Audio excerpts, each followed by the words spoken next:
thousands of meetings, keynotes and conversations, SuperReturn International 2019 set out to provide an unprecedented platform for every aspect of private equity. How do we grow the top line? Because we are definitely late stage in expansion. The biggest question being asked, how do you source the best returns in such a challenging climate? From our perspective, we find real growth opportunities still in China. I think tech obviously is an interesting area. Healthcare globally is quite interesting. Ways to take advantage of volatility as opposed to being scared of volatility. For instance, credit opportunity strategies, special situations, distress strategies are very interesting to us right now. And thinking very long term about companies that will be resilient through cycles. Look to the tails.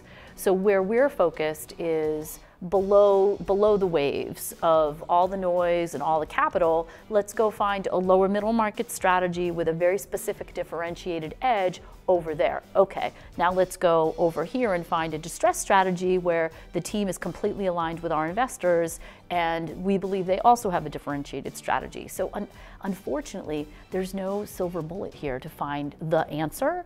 You just have to do the spade work. Indeed, whilst macro factors may be creating a volatile market, relying on core strengths is more important than ever. We are very micro. We owned a Mac3 a gelato ingredients company, and people will likely eat gelato regardless of what's happening around, whether there's, a wall, Brexit, a trade war, whatever it is. And I think that often opportunities are created in disruption.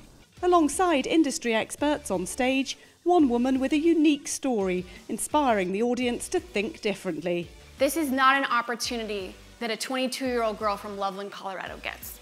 This is an opportunity to build a network, to have access to information, capital, and power, and I really wanted to stay in this room.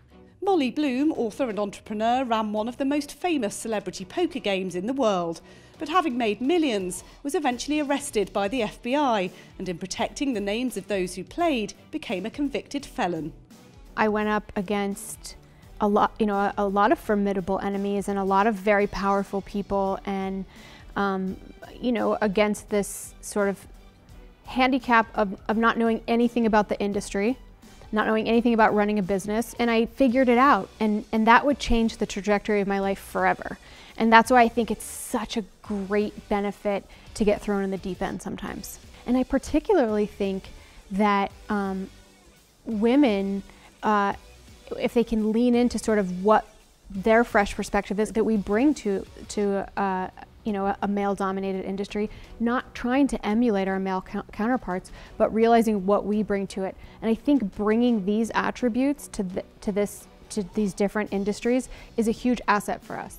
Exactly the sort of diversity of thought that many in this industry believe is crucial. If you have a GP with only one sex employed, you have the same educational background, the same business experience. Maybe these people even live neighbors to each other and then they go on holiday together.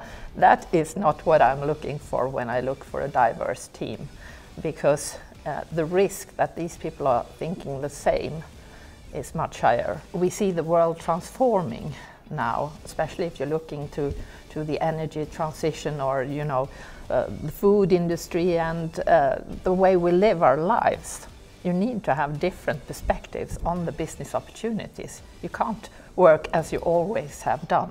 A stark warning for the 2,700 gathered in Berlin: be diverse, be nimble, or be left behind.